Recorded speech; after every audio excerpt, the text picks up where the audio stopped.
പത്രോസിന്റെ 2-ാം ലേഖനം 3-ാം അധ്യായത്തിന്റെ കർത്താവിന്റെ ദിവസമോ കള്ളനെ പോലെ വരും, അന്ന് ആകാശം കൊടുമുഴക്കത്തോടെ ഒഴിഞ്ഞു പോകും, മൂലപദാർത്ഥങ്ങൾ കത്തിയഴിയുകയും ഭൂമിയും അതിലുള്ള പണികളും വെന്തു പോകുകയും ചെയ്യും.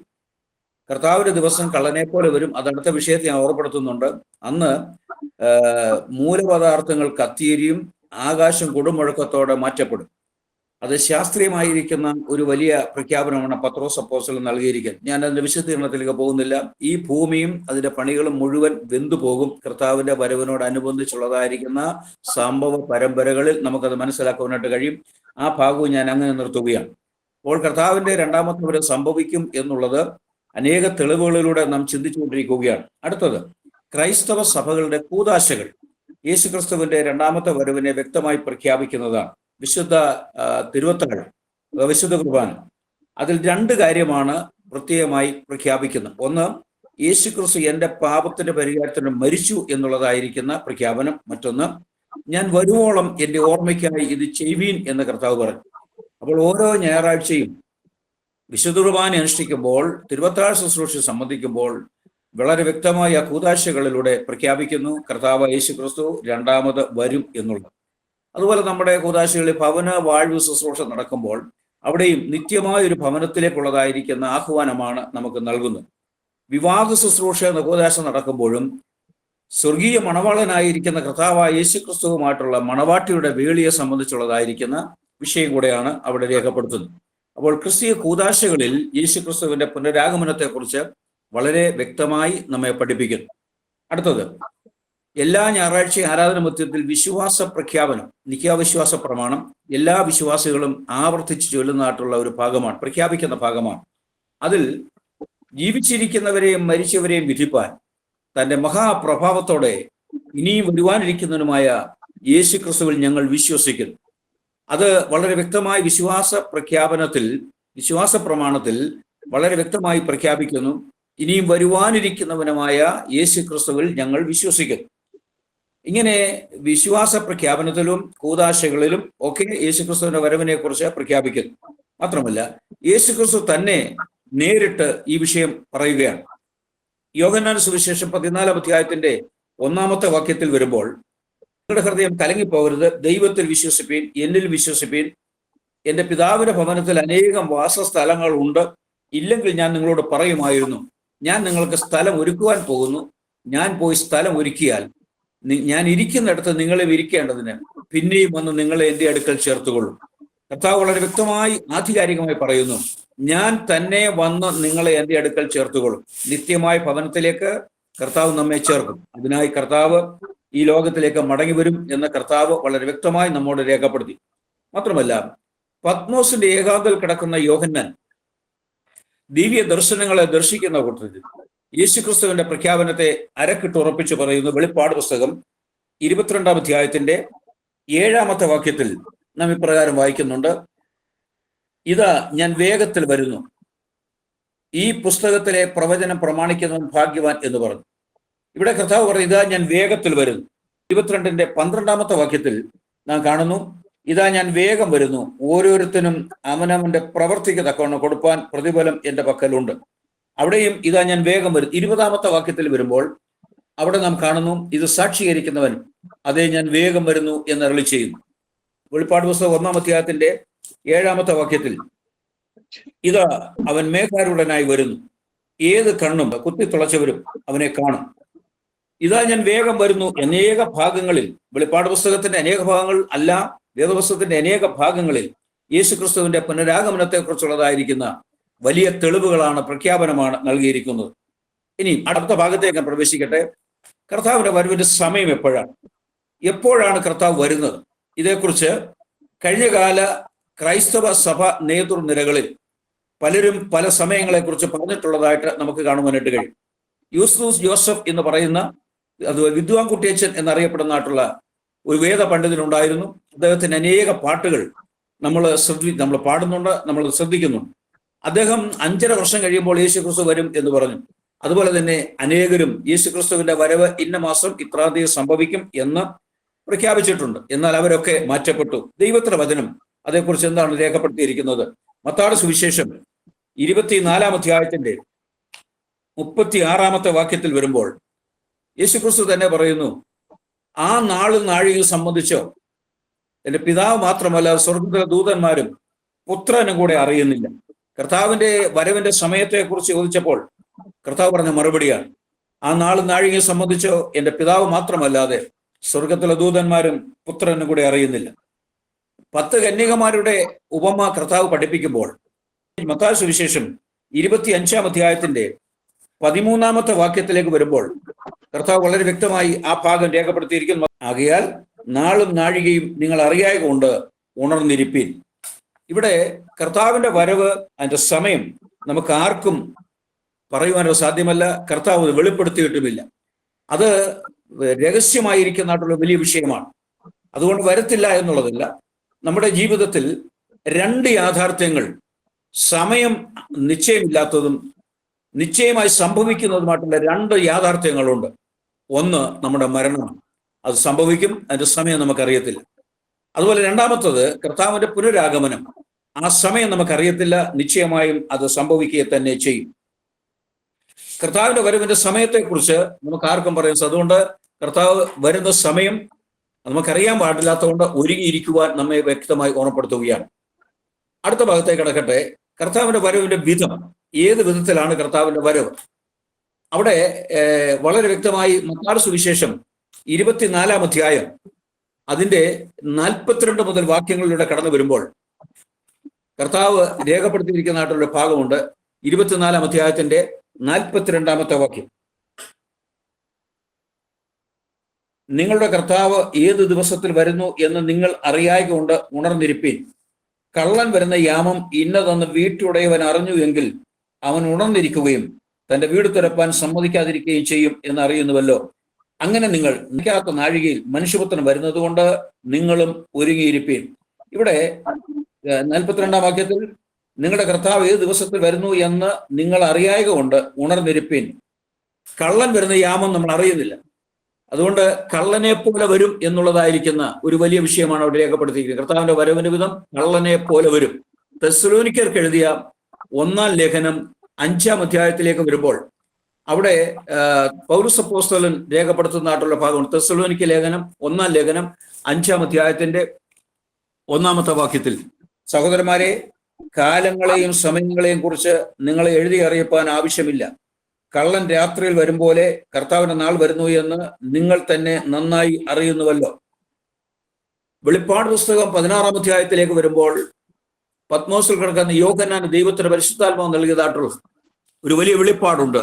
വെളിപ്പാട് പുസ്തകം 16-ാം അധ്യായത്തിന്റെ 15-ാമത്തെ വാക്യത്തിൽ, ഞാൻ കള്ളനെ പോലെ വരും, തന്റെ ലജ്ജ കാണുമാറ് നഗ്നനായി നടക്കാതിരിപ്പാൻ തന്റെ ഉടുപ്പ് സൂക്ഷിച്ചും ജാഗരിച്ചും കൊള്ളുന്നവൻ ഭാഗ്യവാൻ.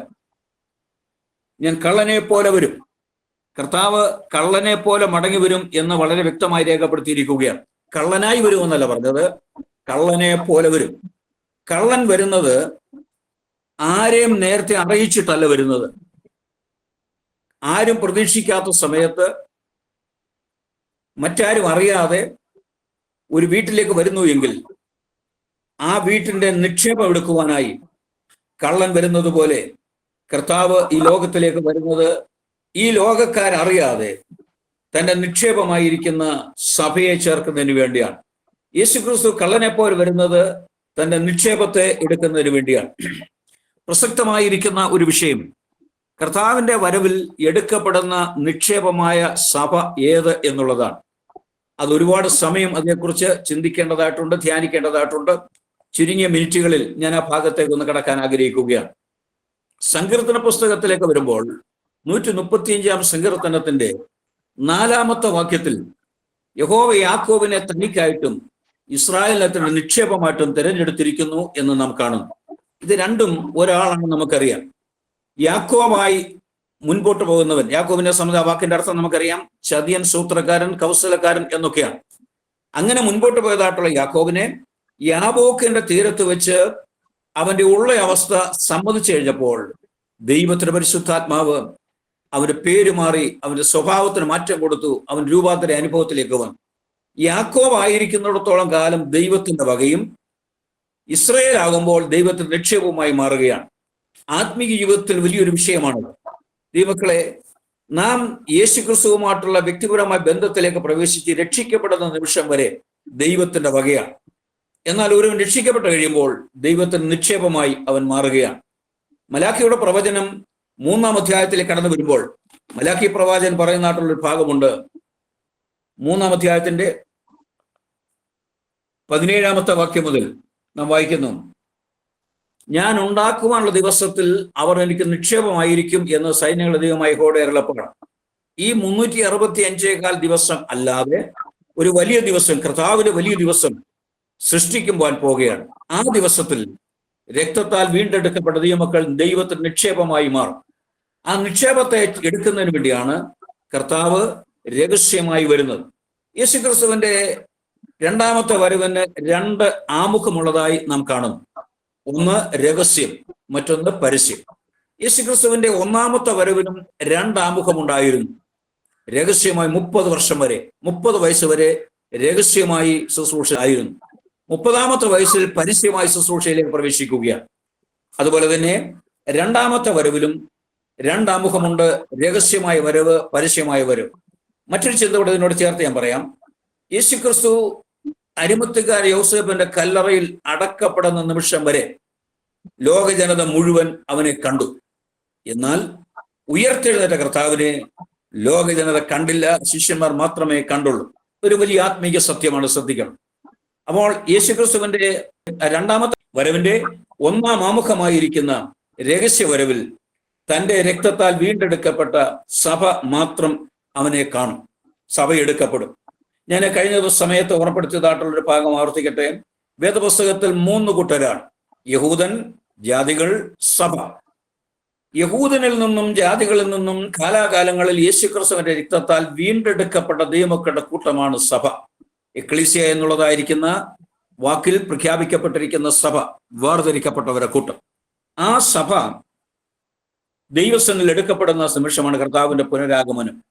വെളിപ്പാട് പുസ്തകം 5-ാം അധ്യായത്തിന്റെ 9-ാമത്തെ വാക്യം മുതൽ വായിക്കുമ്പോൾ, പുസ്തകം വാങ്ങുവാനും അതിനെ മുദ്ര പൊട്ടിപ്പാനും നീ യോഗ്യൻ. നീ അറുക്കപ്പെട്ടു, നിന്റെ രക്തം കൊണ്ട് സർവ്വഗോത്രത്തിലും ഭാഷയിലും വംശത്തിലും ജാതിയിലും നിന്നുള്ളവരെ ദൈവത്തിനായി വിലയ്ക്ക് വാങ്ങി. ഞങ്ങളുടെ ദൈവത്തിന് അവരെ രാജ്യവും പുരോഹിതന്മാരും ആക്കി വെച്ചു. അവർ ഭൂമിയിൽ വാഴുന്നു എന്നൊരു പുതിയ പാട്ട് അവർ പാടും. അതിന് വിശദീകരണത്തിലേക്ക് ഞാൻ പോകുന്നില്ല. പുസ്തകം വാങ്ങുവാനും മുദ്ര പൊട്ടിപ്പാനും നീ യോഗ്യൻ. നീ അറുക്കപ്പെട്ടു, നിന്റെ രക്തം കൊണ്ട് സർവ്വഗോത്രത്തിലും ഭാഷയിലും വംശങ്ങളും ജാതിയുള്ളവരെ ദൈവത്തിനായി വിലയ്ക്ക് വാങ്ങി. വെളിപ്പാട് പുസ്തകം 7-ാം അധ്യായത്തിന്റെ 13 മുതൽ വാക്യങ്ങളിലേക്ക് വരുമ്പോൾ, മൂപ്പന്മാരിൽ ഒരുത്തൻ എന്നോട്, വെള്ള നിലയങ്ക് ധരിച്ചിരിക്കുന്ന ഇവർ ആർ, എവിടെ നിന്ന് വന്നു എന്ന് ചോദിച്ചു. യജമാൻ അറിയുമല്ലോ എന്ന് ഞാൻ പറഞ്ഞതിന് അവൻ എന്നോട് പറഞ്ഞത്, ഇവർ മഹാകഷ്ടത്തിൽ നിന്ന് വന്നവർ, കുഞ്ഞാടിന്റെ രക്തത്തിൽ തങ്ങളുടെ അങ്കി അലക്കി വെളുപ്പിച്ചിരിക്കുന്നു. അപ്പോൾ യേശുക്രിസ്തുവിന്റെ രക്തത്താൽ അങ്കി അലക്കി വെളുപ്പിച്ച് വിശുദ്ധന്മാരായി തീർന്ന ദൈവമക്കളുടെ കൂട്ടം, അതാണ് സഭ. ആ സഭയെ ചേർക്കുവാനായിട്ടാണ് കർത്താവ് വരുന്നത്. സഭയെക്കുറിച്ച് പല ചിന്തകളിലൂടെ കടന്നു പോകേണ്ടതായിട്ടുണ്ട്. കൊരിന്ത്യർക്ക് എഴുതിയ 1-ാം ലേഖനം 15-ാം അധ്യായത്തിന്റെ 45 മുതൽ വാക്യങ്ങളിൽ വായിക്കുന്ന ഒരു ഭാഗം ശ്രദ്ധിക്കട്ടെ. 1-ാം മനുഷ്യനായ ആദം ജീവനുള്ള ദേഹിയായി തീർന്നു എന്ന് എഴുതിയിരിക്കുന്നുവല്ലോ. ഒടുക്കത്തെ ആദം ജീവിപ്പിക്കുന്ന ആത്മാവായി. എന്നാൽ ആത്മീയമല്ല, പ്രാകൃതമത്രേ 1-ാമത്തത്. ആത്മീയം പിന്നത്തേതിൽ വരുന്നു. 1-ാം മനുഷ്യൻ ഭൂമിയിൽ നിന്നും മണ്ണുകൊണ്ടുള്ളവൻ, 2-ാം മനുഷ്യൻ സ്വർഗത്തിൽ നിന്നുള്ളവൻ. മണ്ണുകൊണ്ടുള്ളവനെ പോലെ മണ്ണുകൊണ്ടുള്ളവരും സ്വർഗീയനെ പോലെ സ്വർഗീയന്മാരുമാകുന്നു. നാം മണ്ണുകൊണ്ടുള്ളവന്റെ പ്രതിമ ധരിച്ചതുപോലെ സ്വർഗീയന്റെ പ്രതിമയും ധരിക്കും. ഇവിടെ 2 വ്യക്തിത്വത്തെ ചൂണ്ടിക്കാണിക്കുന്നു. 1-ാം ആദം, ഒടുക്കത്തെ ആദം. 1-ാം മനുഷ്യൻ, 2-ാം മനുഷ്യൻ. 1-ാം മനുഷ്യൻ ആദം, അവൻ മണ്ണിൽ നിന്നുള്ളവനാണ്. ഒടുക്കത്തെ ആദം യേശുക്രിസ്തു മേലിൽ നിന്നുള്ളവനാണ്. 1-ാം മനുഷ്യൻ മണ്ണിൽ നിന്നുള്ളവൻ, 2-ാം മനുഷ്യൻ മേലിൽ നിന്നുള്ളവൻ. 1-ാം മനുഷ്യന്റെ സ്വരൂപം ധരിച്ചതുപോലെ 2-ാം മനുഷ്യന്റെ സ്വരൂപം ധരിക്കണം. ഏദനിലേക്ക് പ്രവേശിക്കുമ്പോൾ നമുക്കറിയാം, സ്വർഗത്തിലെ ആദം ദമ്പതികളെ സൃഷ്ടിക്കും. അവിടെ ഉൽപ്പത്തി പുസ്തകം 2-ാം അധ്യായത്തിന്റെ 18 മുതൽ വാക്യങ്ങളിൽ ഞാൻ സഭ എന്ത് എന്നുള്ളതിനെ കുറിച്ച് ഒരു ചെറിയ വിശദീകരണം ഓർമ്മപ്പെടുത്താൻ ആഗ്രഹിക്കുക. കർത്താവിന്റെ പുനരാഗമന സമയം എടുക്കപ്പെടുന്ന സഭയുടെ നിഴലായി പഴയ നിയമത്തിൽ രേഖപ്പെടുത്തിയിരിക്കുന്നതായിട്ടുള്ള ഒരു വിഷയം പുതിയതുമായിട്ട് ബന്ധപ്പെടുത്താൻ ആഗ്രഹിക്കുകയാണ്. ഉൽപ്പത്തി പുസ്തകം 2-ാം അധ്യായത്തിന്റെ 18 മുതൽ വാക്യങ്ങളിലേക്ക് വരുമ്പോൾ അവിടെ നാം പ്രകാരം വായിക്കുന്നു. 2:18 മുതൽ, അനന്തര യഹോവയായ ദൈവം മനുഷ്യൻ ഏകനായിരിക്കും നന്നല്ല, ഞാൻ അവന് തക്കതായ ഒരു തുണ ഉണ്ടാക്കി കൊടുക്കും എന്ന് അരുളി ചെയ്തു. യഹോവയായ ദൈവം ഭൂമിയിലെ സകല മൃഗങ്ങളെയും ആകാശത്തിലെ എല്ലാ പറവുകളെയും നിലത്തു നിന്ന് നിർമ്മിച്ചിട്ട് മനുഷ്യൻ അവയ്ക്ക് എന്ത് പേരിടുമെന്ന് കാണുവാൻ അവന്റെ മുൻപിൽ വരുത്തി. സകല ജീവജന്തുക്കൾക്കും മനുഷ്യനിട്ടത് അവയ്ക്ക് പേരായി. മനുഷ്യൻ എല്ലാ കന്നുകാലികൾക്കും ആകാശത്തിലെ പറവുകൾക്കും എല്ലാ കാട്ടുമൃഗങ്ങൾക്കും പേരിട്ടു. എങ്കിലും മനുഷ്യന് തക്കതായ ഒരു തുണ കണ്ടുകിട്ടിയില്ല. ആകയാൽ യഹോവയായ ദൈവം മനുഷ്യനൊരു ഗാഢനിദ്ര വരുത്തി. അവൻ ഉറങ്ങിയപ്പോൾ അവന്റെ വാരിയെല്ലുകളിൽ ഒന്നെടുത്ത് അതിന് പകരം മാംസം പിടിപ്പിച്ചു. യഹോവയായ ദൈവം മനുഷ്യനിലെടുത്ത വാരിയെല്ലിനെ ഒരു സ്ത്രീയാക്കി അവളെ അവന്റെ അടുക്കൽ കൊണ്ടുവന്നു. അപ്പോൾ മനുഷ്യൻ, ഇത് ഇപ്പോൾ എന്റെ അസ്ഥിയും അസ്ഥിയും മാംസത്തും മാംസവുമാകുന്നു, ഇവളെ നരനെടുത്തിരിക്കിയാൽ ഇവൾക്ക് നാരി എന്ന് പേരാകും എന്ന് പറഞ്ഞു. അതുകൊണ്ട് പുരുഷൻ അപ്പനെയും അമ്മയും വിട്ട് പിരിഞ്ഞ് ഭാര്യയോട് പറ്റിച്ചേരും, അവർ ഏകദേഹമായി തീരും. ഇവിടെ ഒന്നാം മനുഷ്യനായ ആദമിന് ഗാഢനിദ്ര വരുത്തി അവന്റെ വാരിയൽ ഒന്നെടുത്ത് സ്ത്രീയെ സൃഷ്ടിച്ച് അവന്റെ മുൻപിൽ കൊണ്ടുവന്നു. അവൾക്ക് ഹവ്വ എന്ന് പേരിട്ടു. അവൻ പറഞ്ഞതായിട്ടുള്ള വാക്കുകൾ, ഇത് എന്റെ അസ്ഥിയും അസ്ഥിയും മാംസത്തും മാംസവുമാകുന്നു. അതുകൊണ്ട് മനുഷ്യൻ അപ്പനെയും അമ്മയും വിട്ട് ഭാര്യയോട് പറ്റിച്ചേരും, ഇരുവരും ഒരു ദേഹമായി തീരും. പുതിയ നിയമത്തിൽ പൗലോസ് അപ്പോസ്തലൻ ഒരു മർമ്മമായി രേഖപ്പെടുത്തുകയാണ്. ആ മർമ്മം എന്ത് എന്ന് എഫേസ്യ ലേഖനം 5-ാം അധ്യായത്തിൽ നാം വായിക്കുന്നു. പൗലോസ് അപ്പോസ്തലൻ ആ വിഷയത്തെക്കുറിച്ച് രേഖപ്പെടുത്തിയിരിക്കുന്ന എഫേസ്യ ലേഖനം 5-ാം അധ്യായത്തിന്റെ 31-ാമത്തെ വാക്യം, അത് നിമിത്തം ഒരു മനുഷ്യൻ അപ്പനെയും അമ്മയും വിട്ട് ഭാര്യയോട് പറ്റിച്ചേരും, ഇരുവരും ഒരു ദേഹമായി തീരും. ഈ മർമ്മം വലിയത്, ഞാൻ ക്രിസ്തുവിനെയും സഭയെയും ഉദ്ദേശിച്ചത്രേ പറയുന്നത്. പുതിയ നിയമത്തിൽ 14 മിസ്റ്ററികളാണ് പഠിക്കാൻ കഴിയുന്നത്. അതിലൊന്നാണ് ഇവിടെ പറഞ്ഞിരിക്കുന്നത്. ഈ മർമ്മം വലിയത്, ഞാൻ ക്രിസ്തുവിനെയും സഭയെ ഉദ്ദേശിച്ചത്രേ പറയുന്നു. അതുകൊണ്ടൊരു മനുഷ്യൻ അപ്പനെയും അമ്മയും വിട്ട് ഭാര്യയോട് പറ്റി ഉൽപ്പത്തി പുസ്തകത്തിൽ ദൈവം നൽകിയതായിട്ടുള്ള വ്യവസ്ഥ. ഞാൻ ആ വിഷയത്തിലേക്ക്, അതിന്റെ കണക്റ്റിലേക്ക് കടന്നു വരട്ടെ. ഒന്നാം ആദമിന് ഗാഢനിദ്ര വരുത്തി അവന്റെ വാരിയൽ ഒന്നെടുത്ത് അവന് ഭാര്യയെ കൊടുത്തെങ്കിൽ, ഒടുക്കത്തെ ആദമാകുന്ന യേശു ക്രിസ്തുവിന് കാൽവറിയിൽ ഗാഢനിദ്ര വരുത്തി അവന്റെ വാരിയിൽ നല്ല അവന്റെ രക്തത്തിൽ നിന്ന് അവന്റെ സഭയെടുത്തു. അതാണ് മണവാട്ടി. അപ്പോൾ ആ ഒരു വലിയ വിഷയം വളരെ ഗൗരവമായി നമ്മൾ ശ്രദ്ധിക്കേണ്ടത് ഏറ്റവും ആവശ്യമാണ്. അപ്പോൾ ഒന്നാം ആദമിന് ഗാഢനിദ്ര വരുത്തി വാരിയിൽ നിന്ന് ഭാര്യയെ കൊടുത്തെങ്കിൽ, ഒടുക്കത്തെ ആദമാകുന്ന യേശു ക്രിസ്തുവിന് കാൽവറിയിൽ ഗാഢനിദ്ര വരുത്തി അവന്റെ രക്തത്തിൽ നിന്ന് അവന്റെ സഭയെടുത്തു. അതാണ് യേശു ക്രിസ്തുവിന്റെ രക്തത്താൽ വീണ്ടെടുക്കപ്പെട്ടതായിരിക്കുന്ന മണവാട്ടി സഭ. ഈ സഭയെ ചേർക്കുവാനായി ആണ് കർത്താവ് മടങ്ങി വരുന്നത്. മറ്റൊരു ചിന്ത കൂടെ ഇതിനോട് ചേർത്ത് ഓർമ്മപ്പെടുത്താൻ ആഗ്രഹിക്കുകയാണ്. ഉൽപ്പത്തി പുസ്തകം 3-ാം അധ്യായത്തിന്റെ 23-ാമത്തെ വാക്യത്തിലേക്ക് വരുമ്പോൾ അവിടെ സ്വർഗത്തിലെ ദൈവം ആദവനുള്ളതായിരിക്കുന്ന ബന്ധത്തിൽ മറ്റൊരു വിഷയം കൂടി രേഖപ്പെടുത്തുന്നുണ്ട്. അവനെ എടുത്തിരുന്ന നിലത്തെ കൃഷി ചെയ്യേണ്ടതിന് യഹോവയായ ദൈവം അവനെ ഏദൻ തോട്ടത്തിൽ പുറത്താക്കി. ഇങ്ങനെ അവൻ മനുഷ്യനെ ഇറക്കിക്കളഞ്ഞു. ജീവന്റെ വൃക്ഷത്തെങ്കിലും വഴി കാപ്പാൻ അവൻ ഏദൻ തോട്ടത്തിന് കിഴക്ക് കെരൂബുകളെ തിരിഞ്ഞുകൊണ്ടിരിക്കുന്ന വാളിന്റെ ജ്വാലയുമായി നിർത്തി. അവനെ എടുത്തിരുന്ന നിലത്തെ കൃഷി ചെയ്യേണ്ടതിന് യഹോവയായ ദൈവം മനുഷ്യനെ ഏദന് പുറത്താക്കി. അവിടെയൊക്കെ പ്രവേശിക്കാതിരിക്കാനായിട്ട് കെരൂബുകളെ തിരിഞ്ഞുകൊണ്ടിരിക്കുന്ന വാളിന്റെ ജ്വാലയുമായി നിർത്തി.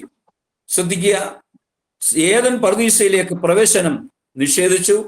അവിടെ കെരൂബുകളെ തിരിഞ്ഞുകൊണ്ടിരിക്കുന്ന വാളിന്റെ ജ്വാലയുമായി കാവൽ നിർത്തി. എന്നാൽ നാം കാൽവറി ക്രൂശിലേക്ക് കടന്നു വരുമ്പോൾ ലൂക്കോസ് സുവിശേഷം 23-ാം അധ്യായത്തിന്റെ 39 മുതൽ വാക്യങ്ങളിൽ കാൽവറി ക്രൂശിലേക്ക് നമുക്ക് ശ്രദ്ധിക്കാം. തൂക്കിയ ദുഷ്പ്രവർത്തിക്കാരിൽ ഒരുത്തൻ, നീ ക്രിസ്തുവല്ലയോ, നിന്നെ തന്നെയും ഞങ്ങളെയും രക്ഷിക്കുക എന്ന് പറഞ്ഞു അവനെ ദുഷിച്ചു. മറ്റവനോ അവനെ ശാസിച്ചു, സമശിക്ഷാവിധിയിൽ തന്നെ ആയിട്ടും നീ ദൈവത്തെ ഭയപ്പെടുന്നില്ലയോ? നാമോ ന്യായമായിട്ടുള്ള ശിക്ഷ അനുഭവിക്കുന്നു. നാം പ്രവർത്തിച്ചതിന് യോഗ്യമായതല്ലോ കിട്ടുന്നത്. ഇവനോ അരുതാത്ത ഒന്നും ചെയ്തിട്ടില്ല എന്ന് പറഞ്ഞു. പിന്നെ അവൻ, യേശുവേ, നീ രാജ്യത്വം പ്രാപിച്ചു വരുമ്പോൾ എന്നെ ഓർത്തുകൊള്ളണമേ എന്ന് പറഞ്ഞു. യേശു അവനോട്, ഇന്ന് നീ എന്നോടുകൂടെ പർദീസയിൽ ഇരിക്കും എന്ന് ഞാൻ സത്യമായി നിന്നോട് പറയുന്നു എന്ന് പറഞ്ഞു. കാൽവറി ക്രൂശിൽ യേശു ക്രിസ്തുവിന്റെ ഇടത്തും വലത്തുമായി 2 ദുഷ്പ്രവൃത്തിക്കാരെ തൂക്കിയതായി നാം കാണുന്നു. അതിൽ ഏത് ഭാഗത്ത് നമ്മളെ ക്രൈസ്തവ വിഭാഗങ്ങളൊക്കെ പറയുന്നത് വലതുഭാഗത്ത് കിടന്ന കള്ളനാണ് പറുദീസയിൽ പ്രവേശിച്ചത് എന്ന് പറയാറുണ്ട്. വേദപുസ്തകത്തിൽ അങ്ങനെ രേഖപ്പെടുത്തിയിട്ടില്ല. ഏത് ഭാഗത്തുള്ളവനാണെന്ന് പറഞ്ഞിട്ടില്ല, ഒരു ഭാഗത്തുള്ളവനെന്നേ പറഞ്ഞിട്ടുള്ളൂ. വായിക്കൊള്ളട്ടെ, നമ്മുടെ വ്യാഖ്യാനം എങ്ങനെ വായിക്കൊള്ളട്ടെ.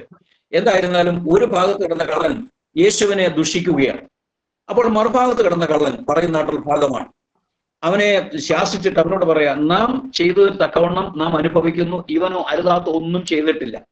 എന്നിട്ട് യേശുവിനോട് മുഖത്തോട്ട് മുഖം തിരിച്ചിട്ട് പറയുകയാണ്, യേശുവേ, നീ രാജ്യത്വം പ്രാപിച്ചു വരുമ്പോൾ എന്നെയും ഓർത്തുകൊള്ളണമേ എന്ന് അവനോട് പറയുകയാണ്. അപ്പോൾ യേശു പറയുന്ന മറുപടി, ഇന്ന് നീ എന്നോടുകൂടെ പറുദീസയിൽ ഇരിക്കും. സഖറിയ പ്രവാചകന്റെ പുസ്തകം 17-ാം അധ്യായത്തിന്റെ 7-ാമത്തെ വാക്യത്തിലേക്ക് വരുമ്പോൾ പ്രവാചകൻ ഒരു വലിയ പ്രവചനം നടത്തുകയാണ് ഈ വിഷയത്തോടുള്ളതായിരിക്കുന്ന ബന്ധത്തിൽ. സഖറിയ പ്രവാചകന്റെ പുസ്തകം 13-ാം അധ്യായത്തിന്റെ 7-ാമത്തെ വാക്യത്തിൽ, വാളെ എന്റെ ഇടയന്റെ നേരെയും എന്റെ കൂട്ടാളിയായ പുരുഷന്റെ നേരെയും ഉണരുക എന്ന സൈന്യങ്ങളുടെ യഹോവയുടെ അരുളപ്പാട്. ആടുകൾ ചിതറിപ്പോകേണ്ടതിന് ഇടയനെ വെട്ടുക. വാളെ ഉണരുക, ഇടയനെ വെട്ടുക. ഈ വാൾ ഏതാണ്? ഉൽപ്പത്തി പുസ്തകത്തിൽ നാം ശ്രദ്ധിച്ചതായിട്ടുള്ള കെരൂബുകളെ തിരിഞ്ഞുകൊണ്ടിരിക്കുന്ന വാളിന്റെ ജ്വാലയുമായി നിർത്തി കാവൽ. എവിടെ? പറുദീസയിലേക്ക് ഒരു മനുഷ്യനെയും പ്രവേശിപ്പിക്കുവാൻ സാധ്യമല്ലാതെ വണ്ണം പാപം ചെയ്ത മനുഷ്യനെ ആ പറുദീസയിലേക്ക് പ്രവേശിപ്പിക്കാതിരിക്കത്തക്കവണ്ണം യഹോവയായ ദൈവം കെരൂബുകളെ തിരിഞ്ഞുകൊണ്ടിരിക്കുന്ന വാളിന്റെ ജ്വാലയുമായി നിർത്തിയെങ്കിൽ ആ വാളിന്റെ വെട്ട് പാപം ചെയ്ത മനുഷ്യവർഗം ഏറ്റേ മതിയാകുകയുള്ളൂ. ആ ന്യായവിധിയുടെ വെട്ട് പാപരഹിതനായ, അപ്പില്ലാത്ത, നിഷ്കളങ്കനായ, നിർദോഷിയായ യേശു ക്രിസ്തു പാപികളായ മനുഷ്യവർഗത്തിനു വേണ്ടി കാൽവറിയിൽ വെട്ടേൽക്കുകയാണ്. ന്യായവിധിയുടെ വാളിന്റെ വെട്ട് ഇടയനായ കർത്താവ് കാൽവറിയിൽ വെട്ടേറ്റപ്പോൾ ഉൽപ്പത്തി പുസ്തകം അടയ്ക്കപ്പെട്ടതായിരിക്കുന്ന പറുദീസ അന്ന് തുറക്കപ്പെടുകയായിരുന്നു. Praise the Lord. മനുഷ്യവർഗത്തിന് വേണ്ടി കാൽവറിയിൽ അന്ന് കർത്താവ് തുറന്ന പറുദീസ. ആ പറുദീസയിലേക്ക് മനുഷ്യവർഗത്തെ കൊണ്ടുപോകാനായിട്ടാണ് കർത്താവ് യേശു ക്രിസ്തു ഈ ലോകത്തിലേക്ക് മടങ്ങി വരുന്നത്. കർത്താവിന്റെ പുനരാഗമന സമയം എടുക്കപ്പെടുന്ന സഭ, അതേക്കുറിച്ച് ഒരുപാട് ചിന്തകളും വ്യാഖ്യാനങ്ങളും പഠനങ്ങളും നമുക്ക് ആവശ്യമാണ്. നമുക്കത് അറിയാവുന്നതെന്ന് ഞാൻ വിശ്വസിക്കുന്നു. ഞാൻ ആ ഭാഗം അങ്ങനെ അവസാനിപ്പിക്കുവാൻ ആഗ്രഹിക്കുകയാണ്. യേശു ക്രിസ്തുവിന്റെ പുനരാഗമനത്തിന്റെ രീതി എന്ന് പറയുന്നത് ചില കാര്യങ്ങൾ ഓർപ്പെടുത്തി. ഒന്ന്, കർത്താവിന്റെ 1-ാമത്തെ വരവിന്റെ പ്രത്യേക ക്രമം അനുസരിച്ച് തെസ്സലോനിക്കർക്ക് 1-ാം ലേഖനം 4-ാം അധ്യായത്തിന്റെ 15 മുതൽ വാക്യങ്ങളിൽ നാം വായിക്കുന്നതായിട്ടുള്ള ഒരു ഭാഗമുണ്ട്. കർത്താവിന്റെ പ്രത്യക്ഷത വരെ ജീവനോടെ ശേഷിക്കുന്നവരായ നാം നിദ്ര കൊണ്ടവർക്ക് മുമ്പാകയില്ല എന്ന് ഞങ്ങൾ കർത്താവിന്റെ വചനത്താൽ നിങ്ങളോട് പറയുന്നു.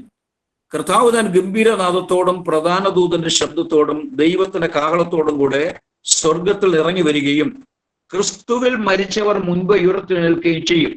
പിന്നെ ജീവനോട് ശേഷിക്കുന്ന നാം അവരോട് ഒരുമിച്ച് ആകാശത്തിൽ കർത്താവിനെ എതിരേൽപ്പാൻ മേഘങ്ങളിൽ എടുക്കപ്പെടും. ഇങ്ങനെ നാം എപ്പോഴും കർത്താവിനോടുകൂടെ ഇരിക്കും. ഈ വചനങ്ങളെ കൊണ്ട് അന്യോന്യം ആശ്വസിപ്പിച്ചുകൊള്ളുവിൻ. പരസ്പരം ആശ്വസിക്കുവാൻ, സമാധാനപ്പെടുവാൻ, ധൈര്യപ്പെടുവാനുള്ളതായിരിക്കുന്ന ഏക വചനം ഇതൊന്നു മാത്രമാണെന്ന് വ്യക്തമായി രേഖപ്പെടുത്തിയിരിക്കുകയാണ്. എന്താണ്? കർത്താവിന്റെ വരവ് 3 ശബ്ദത്തോടുകൂടി ആയിരിക്കും എന്ന് രേഖപ്പെടുത്തിയിരിക്കുകയാണ്.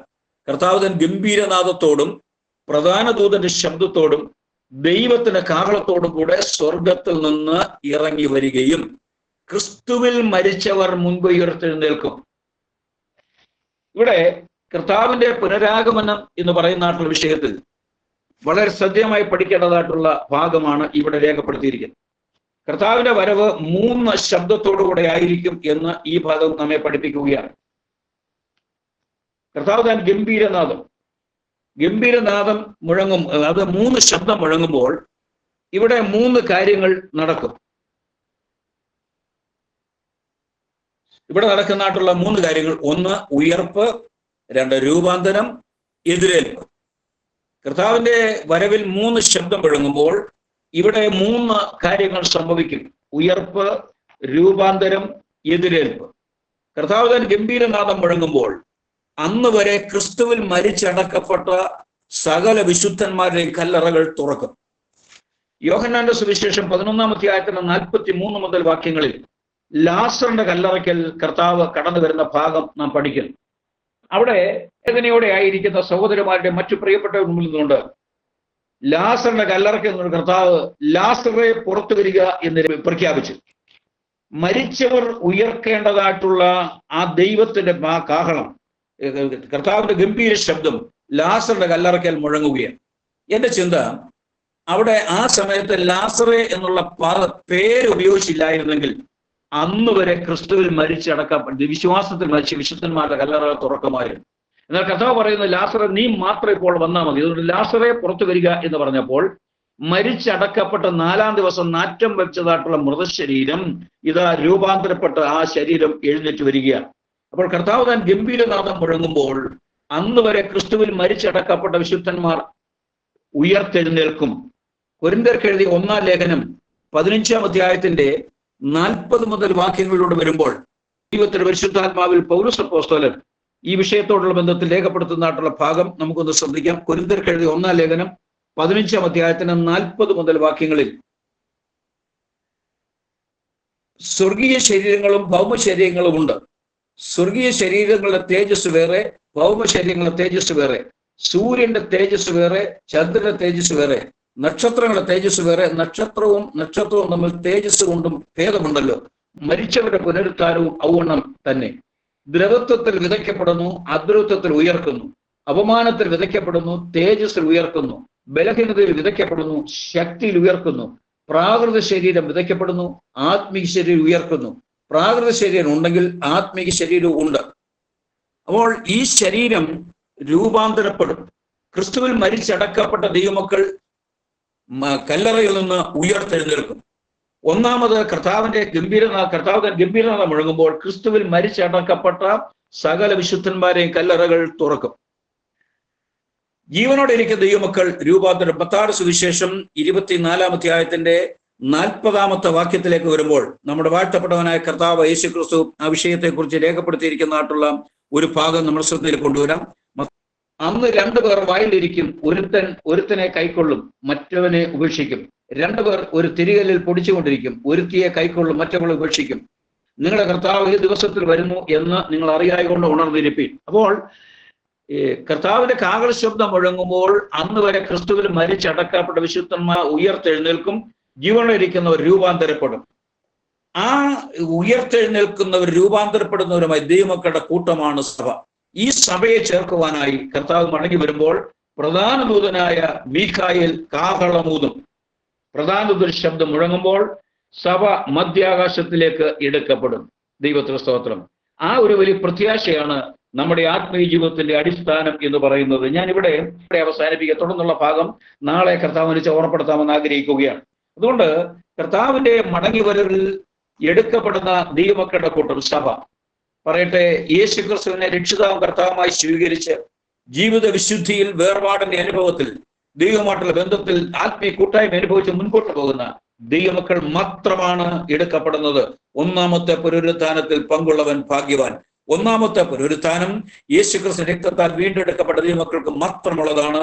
ബാക്കിയുള്ളവർക്ക് 2-ാമതൊരു പുനരുത്ഥാനമുണ്ട്. അത് ന്യായവിധിക്ക് വേണ്ടിയാണ് കർത്താവ് വെച്ചാൽ പിന്നീട് ഞാൻ നാളെ ഓർമ്മപ്പെടുത്താം ദൈവമക്കൾ. അതുകൊണ്ട് ഈ പ്രത്യാശയോടെ ഈ രാവിലത്തെ ചിന്ത അവസാനിപ്പിക്കട്ടെ.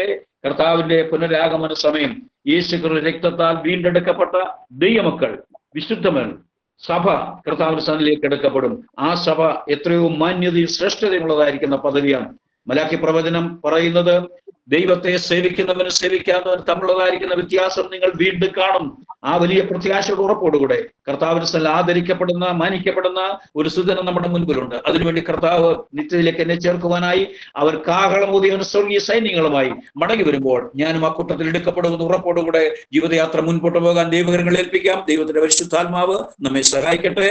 ഇത് പ്രാർത്ഥനയോടെ നമുക്കായിരിക്കാം. ദൈവം നമ്മെ അനുഗ്രഹിക്കുമാറാകട്ടെ.